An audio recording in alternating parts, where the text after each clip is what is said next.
Halo semuanya, pada percobaan kedua praktikum mikrobiologi kali ini tentang pewarnaan bakteri. Kami dari kelompok 4, shift D. Kemudian berikut nama-nama anggota dan tugas dalam video kali ini.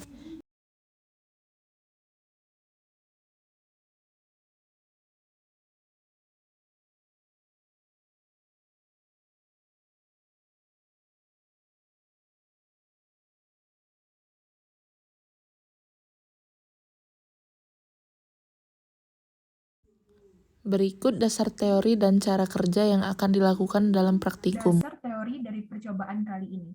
Pewarnaan bakteri pada umumnya bertujuan untuk mempermudah dalam pengamatan morfologi bakteri dengan bantuan mikroskop. Bakteri umumnya tidak berwarna dan hampir tidak terlihat karena kurang kontras dengan air di mana mereka mungkin berada. Pewarnaan sangat dibutuhkan untuk melihat bakteri dengan sangat jelas baik untuk pengamatan intraseluler maupun morfologi keseluruhan. Teknik pewarnaan pada bakteri dibagikan menjadi 4 macam, yaitu yang pertama, pewarnaan sederhana. Pewarnaan sederhana adalah pewarnaan yang menggunakan pewarna tunggal. Pewarna tunggal yang biasanya digunakan dalam pewarnaan sederhana adalah methylene blue, basic fuchsin, dan kristal violet.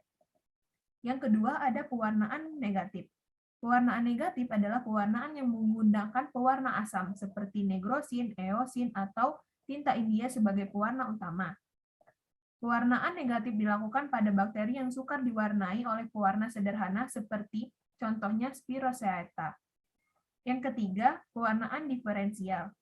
Pewarnaan diferensial adalah teknik pewarnaan yang dilakukan untuk mengetahui perbedaan antara sel-sel dari tiap-tiap mikroba. Pewarnaan diferensial menggunakan 2 pewarna atau lebih. Pewarnaan diferensial antara lain meliputi pewarnaan gram dan pewarnaan tahan asam.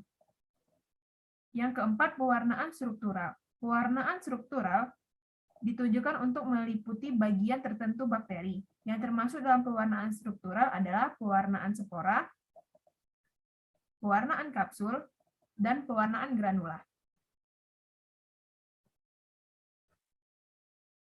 Adapun prosedur kerja dari praktikum kali ini. Yang pertama, pewarnaan sederhana atau tunggal. Pertama, kaca objek bebas lemak dipanaskan sebentar di atas api busen. Bahan preparat dibuat dalam keadaan suspensi. Jarum ose dicelupkan ke dalam bakteri dan digoreskan pada kaca objek. Kaca dikeringkan di udara atau dekat hawa api. Setelah kering, difiksasi dinyalakan di atas api dan didinginkan sebentar. Teteskan zat warna, diamkan selama 1 menit, buang kelebihan zat warna, keringkan preparat dengan kertas saring atau dekat hawa api. Yang terakhir, tetesi preparat dengan minyak imersi dan amati dengan lensa objektif berkekuatan 100 kali. Yang kedua, pewarnaan garam. Yang pertama, preparat dibuat dan dikeringkan, tetesi dengan zat warna gentian violet dan didiamkan selama 30 menit. Buang zat warna yang berlebihan. Preparat diberi zat pengikat Lugol. Biarkan selama 30 detik, cuci dengan air, kemudian cuci dengan alkohol 96% selama 2 detik sampai zat warna larut dan cuci kembali dengan air. Yang ketiga, preparat diberi zat warna pembanding, yaitu air fuchsin. Selama 30 detik dan cuci dengan air. Keringkan preparat dan diberi minyak imersi. Yang terakhir, amati di bawah mikroskop. Yang ketiga, pewarnaan negatif.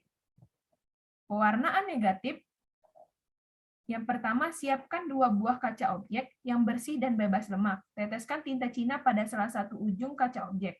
Dengan jarum ose yang steril, suspensi bakteri diletakkan di samping tinta Cina dan dengan kaca objek di bawahnya sehingga berbentuk preparat film tipis. Dan yang terakhir, keringkan kaca objek dan amati di bawah mikroskop.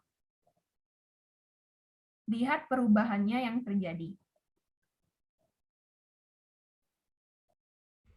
Yang pertama menggunakan media PSA, yaitu menggunakan kentang. Kemudian alat yang digunakan adalah pengupas kentang, saringan, dan gelas ukur. Bahan yang digunakan adalah kentang 50 gram, gula pasir 25 gram, dan agar. Untuk proses pembuatannya, yang pertama, kentang dikupas hingga bersih dan dicuci dengan air yang mengalir. Kemudian proses pembuatan yang kedua, kentang yang sudah bersih dipotong dadu kecil-kecil. Yang ketiga, timbang kentang sebanyak 50 gram dan rebus kentang dengan aquades hingga melunak.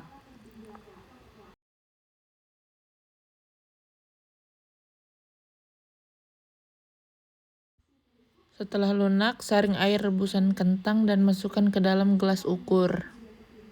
Tambahkan gula pasir sebanyak 25 gram dan aduk hingga merata. Kemudian setelah itu tambahkan agar sebanyak 4 gram dan tambahkan aquades lagi hingga volume totalnya menjadi 250 gram.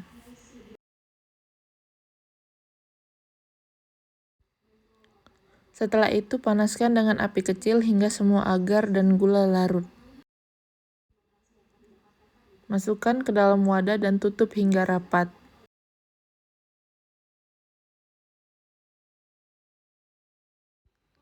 Hasil pengamatan media PSA menggunakan kentang dilakukan selama 5 hari.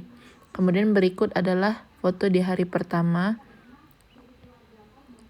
Setelah itu di hari kedua. Dan berikut foto pengamatan di hari ketiga. Kemudian di hari keempat. Dan yang terakhir di hari kelima.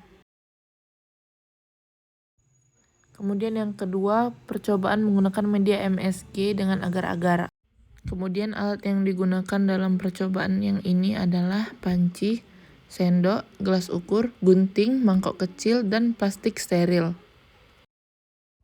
Proses pembuatan yaitu siapkan panci dan gunting bungkus, kemudian campurkan kedua bahan. Yang kedua, isi panci dengan air secukupnya.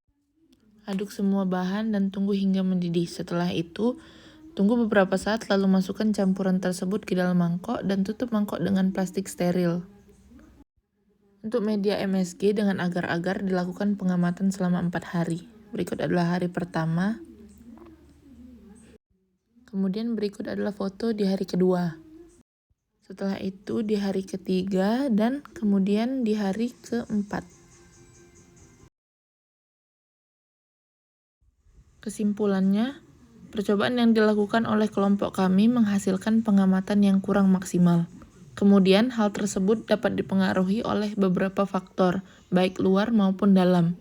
Kesalahan yang dilakukan pada media MSG, penutupan media mungkin kurang rapat dan bisa jadi masuk organisme lain dalam media tersebut.